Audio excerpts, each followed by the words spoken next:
सो बच्चों first video disconnect हो गई बिकॉज ऑफ सम रीज़न। सो हम बात कर रहे थे, उसमें जो लास्ट मोमेंट पे बात हो रही थी वो ये थी समथिंग। मैंने कहा भाई ये फोटोन ने आके स्ट्राइक करा, इलेक्ट्रॉन निकल के गया। फोटोन ऑब्वियसली जो वर्क फंक्शन है 3.5 इलेक्ट्रॉन वोल्ट तो वहीं कंज्यूम हो गया, तो इलेक्ट्रॉन की काइनेटिक एनर्जी थी कितनी 0.5। हमने क्या किया, जो नेगेटिव पोटेंशियल लगाया वो लगाया 0.1 माइनस नेगेटिव 0.1 पोटेंशियल, यानी इसकी जो पोटेंशियल एनर्जी है वो -0.1 है और इसकी कितनी 0.5 kinetic energy. Obviously electron do able to reach the material, दूसरे एंड पे पहुंच जाएगा, करंट तो कॉन्स्टिट्यूट होगा ही होगा। ओके तो इसका मतलब current is there, though you are opposing the potential. आपने नेगेटिव पोटेंशियल लगा दिया, इधर पॉजिटिव था, no change in current, you know this. आपने पोटेंशियल को रिवर्स कर दिया with the help of the 4 way की, ठीक है। तो उसके बाद आप क्या कर रहे, नेगेटिव पोटेंशियल को 0.2 कर दिया आपने minus, again electron able to reach the terminal, आपने 0.3 कर दिया minus, again -0.4 unless you reach is -0.5। जब आप -0.5 पर पहुंचोगे तो that negative potential energy do able to stop the electron to flow. जैसे इलेक्ट्रॉन रुकेगा, obviously you are increasing potential, current slow down, ultimately your graph, this graph goes like this. तो ये जो पोटेंशियल आया negative potential, I am writing this is -V0। This potential is called stopping potential और cut off potential. That stopping potential ultimately stops the electron to reach the other terminal and current will stops. ठीक है, आपने क्या करा भाई बच्चे, वही बात है, फिर से मैं रिपीट कर रहा हूँ। 0.5 इसकी काइनेटिक एनर्जी थी, पोटेंशियल एनर्जी जब तक -0.5 नहीं होगी इलेक्ट्रॉन का मूवमेंट नहीं रुकेगा। तो आपने उतना पोटेंशियल जो आपने नेगेटिव पोटेंशियल उसको दिया इलेक्ट्रॉन को रोकने के लिए, वो आपकी क्या है, नेगेटिव, ये आपकी स्टॉपिंग पोटेंशियल है। ठीक है, उसके बाद आपने क्या किया, आपने नंबर ऑफ फोटोन बढ़ाए थे। ऑब्वियसली ये ग्राफ अब यहां से यहां शिफ्ट कर दिया, फोटोन बढ़ाए, इलेक्ट्रॉन बढ़े, काइनेटिक एनर्जी नहीं बढ़ी। पहले 5 इलेक्ट्रॉन थे, अब 10 इलेक्ट्रॉन है, एनर्जी उतनी है, तो उतनी ही negative potential energy sufficient to stop them. Obviously इतनी सी बात है, तो समझ आ रही है तुम्हें। उसके बाद आपने फिर फोटोन बढ़ा दी, इलेक्ट्रॉन बढ़ गए, काइनेटिक एनर्जी नहीं बढ़ी, काइनेटिक एनर्जी नहीं बढ़ी, अगेन सेम थिंग हैपेंस। तो आपने क्या देखा, this is the graph, here the you are varying the intensity but the graph between the current and potential, graph between the current and potential though you are varying the intensity. तो this is your stopping potential, observe the graph. ठीक है, अभी मैंने आपको एक बात बोली, मैंने कहा जो इलेक्ट्रॉन की काइनेटिक एनर्जी है, जब मैं उतनी नेगेटिव पोटेंशियल एनर्जी अप्लाई कर दूंगा जो इलेक्ट्रॉन को रोकने के लिए रिक्वायर्ड है, जो काइनेटिक एनर्जी को बैलेंस कर लेगी। So here I am writing this kinetic energy must be equal to क्या, potential energy, this is EV0। V0 negative है आपका, अनडाउटली नेगेटिव है, तो kinetic energy EV0, this is negative potential. Even I can write half mv square is equal to EV0। इससे कई सारे conceptual question निकलेंगे जहां तुम कुछ नहीं समझो, समझने ही से भूल गए। ठीक है, तो इस रिलेशन में भी आप लिख सकते हो, यहां भी आप लिख सकते हो H into mu, HV0 plus EV0 stopping potential, stopping potential. So come to this graph, here I am changing the frequency now. हमने वहां पे बात देख ली इंटेंसिटी के साथ क्या हो रहा है करंट वर्सेस पोटेंशियल में। अब हम यहां पे क्या करने वाले, current versus potential again, but I am changing the frequency. ठीक है, एक बार फिर से बात करता हूं मैंने कहा भी potential zero, current is there, why, because electron able to reach. Then what you are doing, you are increasing the potential, current will not grow। okay, this is the graph, ये आपका ग्राफ है बेटा। ठीक, frequency is something, electron, photon की frequency is something, photon number is 5, electron is also 5, kinetic energy 0.5। आपने क्या करा, electron volt obviously, आपने क्या करा, अब तुमने फ्रीक्वेंसी बढ़ा दी बेटा, फ्रीक्वेंसी बढ़ाई, एनर्जी बढ़ गई। एनर्जी बढ़ गई किसकी, फोटोन की, नंबर नहीं बढ़ा इस बार। जब इंटेंसिटी बढ़ रही थी तो फोटोन का नंबर बढ़ रहा था, इलेक्ट्रॉन बढ़ रहा था, इलेक्ट्रॉन बढ़ रहा था तो करंट बढ़ रहा था। अब आप क्या बढ़ा रहे हो, फ्रीक्वेंसी बढ़ा रहे हो। 5 इलेक्ट्रॉन थे, 5 फोटोन थे, अब भी 5 है, लेकिन एनर्जी ज्यादा है। आपने कहा भाई अच्छा, तो पहले 0.5 से जा रहा था, अब कितने से जाएगा। पहले तो मैं बात कर लूं, ये वाला ग्राफ तो आपको पता है ये फिक्स होगा, ये ग्राफ फिक्स होगा ना सर, क्यों फिक्स होगा बेटा, ये पहला ग्राफ, आपने इलेक्ट्रॉन फोटोन भेजे 5, इलेक्ट्रॉन निकला 0.5 वोल्ट, 0.5 एनर्जी है उसकी, इलेक्ट्रॉन वोल्ट, उसने रोक दिया, ये स्टॉपिंग पोटेंशियल आ गया, वेरी गुड, हमने कहा स्टॉपिंग पोटेंशियल। उसके बाद आप क्या करते हो, फ्रीक्वेंसी बढ़ाते हो, नंबर नहीं बढ़ रहा, फ्रीक्वेंसी बढ़ी, काइनेटिक एनर्जी बढ़ गई, काइनेटिक एनर्जी बढ़ गई, तो उसे रोकने के लिए तुम्हें नेगेटिव पोटेंशियल एनर्जी बढ़ानी पड़ेगी। तुमने नेगेटिव पोटेंशियल एनर्जी बढ़ा दी, तो तुमने नेगेटिव पोटेंशियल एनर्जी कैसे बढ़ाई, by increasing the stopping potential negatively, आपने उसे बढ़ा दिया। सर यहाँ कुछ नहीं होगा बेटा, यहाँ क्यों कुछ होगा, यहाँ पे इलेक्ट्रॉन थोड़ी बढ़ रहा है, इलेक्ट्रॉन नहीं बढ़ रहा है, करंट थोड़ी शूट करेगा, करंट ऊपर थोड़ी जाएगा। अब आपने क्या करा है, फ्रीक्वेंसी फर्दर बढ़ा दी, फ्रीक्वेंसी बढ़ाई, ऑब्वियसली इलेक्ट्रॉन की काइनेटिक एनर्जी बढ़ गई, काइनेटिक एनर्जी बढ़ गई, उसको रोको, आपने क्या करा, पोटेंशियल एनर्जी बढ़ा दी बाय इंक्रीजिंग द पोटेंशियल। तो ये तुम्हारी यहाँ फ्रीक्वेंसी कम थी, यहाँ फ्रीक्वेंसी ज्यादा है, यहाँ और ज्यादा है, तो ये हम writing μ3 greater than μ2 greater than μ1। This is the graph current versus potential, but you are changing the frequency. When you are changing the frequency, kinetic energy changes. To oppose that kinetic energy, you have to increase the negative potential energy by increasing the stopping potential. This is the graph. Here the frequency vary, here the intensity is vary. ठीक है, इतनी बात समझ आ रही है आपको? Okay fine. सो ये graph आपको बनाने को भी आ सकते हैं, देखने को भी आ सकते हैं, या ग्राफ देके आपसे कंक्लूड करा सकते हैं, but you will understand from the graph. ठीक है, कम टू दिस पॉइंट। हमने यहाँ बात की थी बेटा, हमने यहाँ बात की थी कि incident energy consumed in the two ways, work function as well as kinetic energy. ठीक है, बची हुई एनर्जी काइनेटिक बनेगी। आपने वर्क फंक्शन को h v nought, obviously threshold frequency you are writing, this is kinetic energy which is equal to negative potential energy e v nought, इसको अलग से भी मेंशन कर दिया आपने। ठीक है, अब इस इक्वेशन के बारे में बात करता हूँ। ठीक है, ये बात ध्यान रखना, ऑब्वियसली आइंस्टाइन ने ये बात की थी। तो आपको क्या करना है, आपको आइंस्टाइन ने जो रिलेटेड बातें इससे कही हैं, उसकी 3-4 रिलेशंस हैं या 3-4 बातें हैं, वो आपको एक बार बुक से जरूर पढ़ना है। मैं जब एक्सप्लेन कर रहा हूँ वो बातें अपने आप आ जाएंगी, लेकिन एक बार आप उसे पढ़ोगे तो वो आता है, क्वेश्चन आता है what are the laws of photoelectric emission according to Einstein. तो वो आपको अलग से अपने आप थोड़ा सा देखना पड़ेगा, देख लेना, मुश्किल से 5-7 मिनट आपको टोटल लगेंगे, बिकॉज यू नो एवरीथिंग। ठीक है, now come to the point. ठीक है, ये वाली बात खत्म हो गई। ठीक है, मैं इसको स्टॉप कर रहा हूं। ठीक है, थोड़ा सा आगे चलते हैं बेटा, मिटा रहा हूं मैं इसको।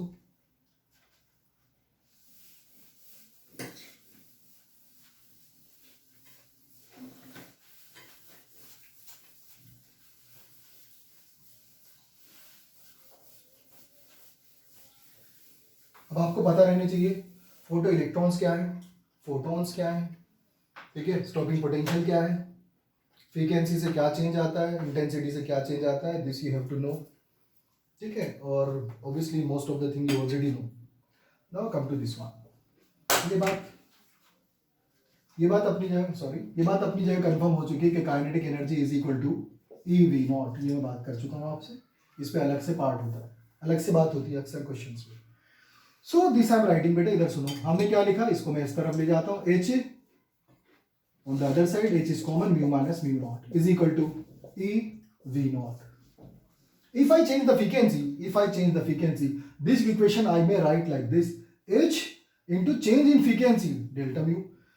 As soon as you change the frequency, you have to change the potential. This is your potential. ठीक है, v लिखा मैंने, सिर्फ v naught नहीं लिखा, स्टॉपिंग पोटेंशियल है ये, डेल्टा mu। ठीक है, तो अगर मैं आपसे ये बात करता हूँ, देखो ध्यान से, here is the graph, one thing more, यहाँ आपको एक छोटा सा क्वेश्चन मिलेगा सोचने के लिए। Here is the frequency, here you have the kinetic energy. Okay, I increase the frequency, electron will not come out. Oh, reason? Threshold frequency नहीं आई। You are increasing the frequency, electron will not come out, unless you reach a particular frequency which is your threshold. If you increase this frequency further, obviously जैसे ही आप यहाँ से frequency को और threshold आने के बाद फ्रीक्वेंसी बढ़ाओगे, तो वो एक्स्ट्रा एनर्जी फोटोन की इलेक्ट्रॉन को काइनेटिक एनर्जी की टर्म में चली जाएगी। तो उसके बाद अगर तुम फ्रीक्वेंसी बढ़ाते हो तो इलेक्ट्रॉन की काइनेटिक एनर्जी सीधी सीधी बढ़नी शुरू कर देगी। इतना तो सेंस आप सबको है, आई बिलीव। ठीक है, तो आपने कहा ये frequency increases, no electron will come out unless it reaches the threshold frequency. Now the electron get free from the interior and reaches the surface of the substance, after which the frequency increases further, and that ultimately gives the extra kinetic energy to the electron.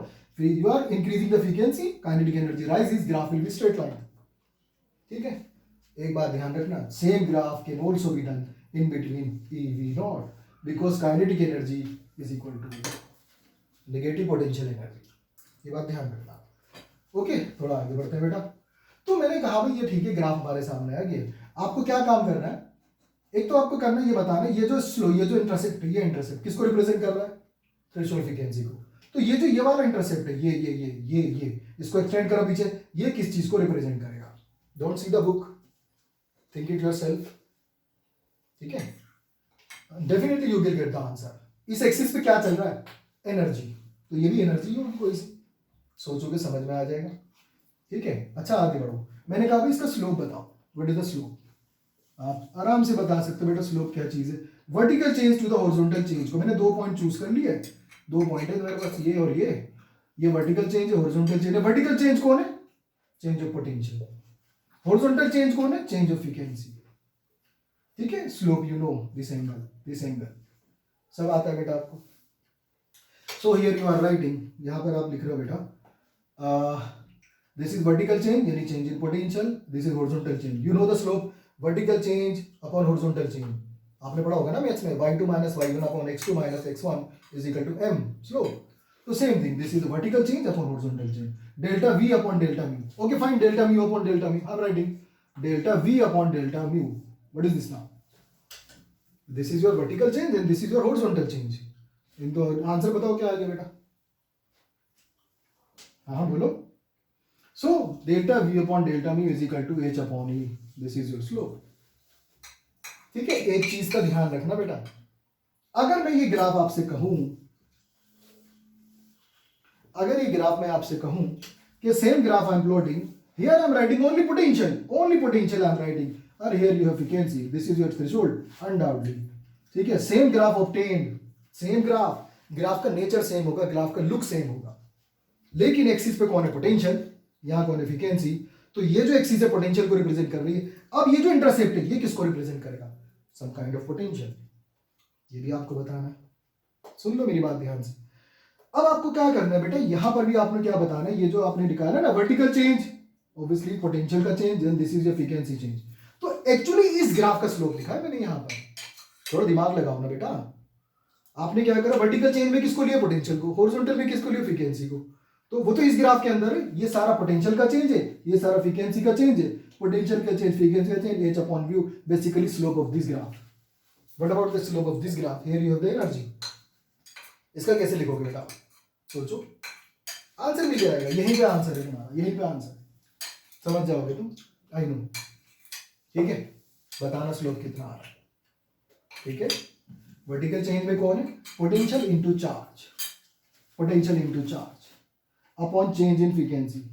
लिख ही देता हूं बेटा मैं, this is E into mu, E into V, del mu, ये वाला, ये कौन है? This is your vertical change, this is your vertical change, ये डेल म्यू, ये कौन है तुम्हारा? Vertical change, change in potential, horizontal change, change in frequency. तो ये चेंज इन फ्रीक्वेंसी इधर आ जाएगा, तो चेंज इन फ्रीक्वेंसी नीचे आ गया, इज इक्वल टू क्या? Only h। इस ग्राफ का जो स्लोप है ना बेटा वो h है, और उस ग्राफ का जो स्लोप है वो h अपॉन e है। थोड़ा अटेंटिव रहो, तुम्हें खुद दिखना है कि वर्टिकल एक्सिस पे क्या चीज है, उसका चेंज। यहां पर क्या चीज थी? ओ ये था, तो इसको पूरा दिखाओ ना बेटा, ये इसका चेंज। अब तुम्हें करना क्या है, ये जो इंटरसेप्ट है ये वाला और ये वाला इंटरसेप्ट, इनकी वैल्यू आपको बता दें कितनी है, बता दोगे? आराम से बताओगे। ध्यान क्या रखना, पोटेंशियल है भाई, तो यहाँ पोटेंशियल टाइम कुछ चीज आनी चाहिए, एनर्जी है तो यहाँ एनर्जी आनी चाहिए। थिंक, थ्रेशोल्ड फ्रीक्वेंसी के करस्पॉन्डिंग एनर्जी बतानी है, वहाँ पोटेंशियल बताना है, यू कैन टेल इजीली, कोई दिक्कत नहीं होगी बेटा आपको, ठीक है? ओके, अब इसको देखो, आपने जो चीज यहाँ पर करी, ये h म्यू माइनस ये जो भी है, ठीक है? इसी को थोड़ा सा कहीं कहीं एडजस्ट कर देते हैं, h mu minus mu nought is equal to, this is e we nought. जरा देखना क्या कर दिया, this is c by lambda, this is also c by lambda nought, threshold wavelength. Obviously बताने की नीड नहीं थी, मुझे मालूम है आप समझ गए इस चीज को। This is your threshold wavelength is equal to E V naught, take C out, h into C तुमने बाहर ले लिया, this is your lambda into lambda naught, here your lambda naught minus lambda is equal to E V naught. देख लो बच्चे, ये क्या निकाला तुमने, this is your threshold wavelength minus this is the wavelength of the incident radiation. बस अगर मैं क्वेश्चन पूछूं थ्रेशोल्ड वेवलेंथ के ऊपर तो definitely you can answer, I believe. और मैं आपसे बार बार कह रहा हूं कि क्वेश्चन तो वेवलेंथ पे ही आएगा, थ्रेशोल्ड वेवलेंथ। तो I think nothing wrong with this. आप चाहो तो इसको डेल्टा डेल्टा लेमडा लिख सकते हो अगर आपको लिखना है, delta lambda upon lambda into lambda nought. Lambda किसकी है? इंसिडेंट रेडिएशन की वेवलेंथ। ये कौन है? Threshold wavelength. आसान है बेटा। तो now it is up to you, you can do it easily, आप आराम से कर सकते हो। डुअल नेचर ऑफ रेडिएशन की बात चल रही है यहाँ पर। जो भी चीज़ मैंने आपसे बात की एक बार पढ़ के देखना, समझ में सब आएगा बेटा। सिर्फ एक बार पढ़ना है आपको, एक से ज़्यादा नींद नहीं पड़ेगी, ठीक है। अगर मैं आपसे कंपेयर करने को कह दूँ, मेरे पास दो मटेरियल है, ये दो मटेरियल है ए और बी, दोनों बिल्कुल पैरेलल ग्राफ है। पैरेलल ग्राफ होने का मतलब क्या है कि थ्रेशोल्ड फ्रीक्वेंसी सेम है? नो वे, थ्रेशोल्ड फ्रीक्वेंसी सेम नहीं है। थ्रेशोल्ड फ्रीक्वेंसी सेम नहीं तो वर्क फंक्शन भी सेम नहीं है, ठीक है। तो अब ये बात आप जानते हो, जिसकी थ्रेशोल्ड फ्रीक्वेंसी ज़्यादा है उसका वर्क फंक्शन भी ज़्यादा है, ठीक है। तो इस तरह की कंसेप्चुअल क्वेश्चन आपसे पूछेगा, आप इजीली आंसर कर दोगे। न्यूमेरिकल में क्या करेगा? न्यूमेरिकल में बहुत ज़्यादा करेगा, तो इस तरह से पूछेगा, इंसिडेंट रेडिएशन फ्रीक्वेंसी इतनी बढ़ा दी, बताओ इलेक्ट्रॉन की काइनेटिक एनर्जी में क्या चेंज आएगा। अगर मैं आपसे पूछूं कि इंसिडेंट रेडिएशन की फ्रीक्वेंसी को हमने डबल कर दिया, क्या काइनेटिक एनर्जी डबल होगी, अनचेंज रहेगी, या इसके अलावा कोई और चेंज आएगा? थिंक।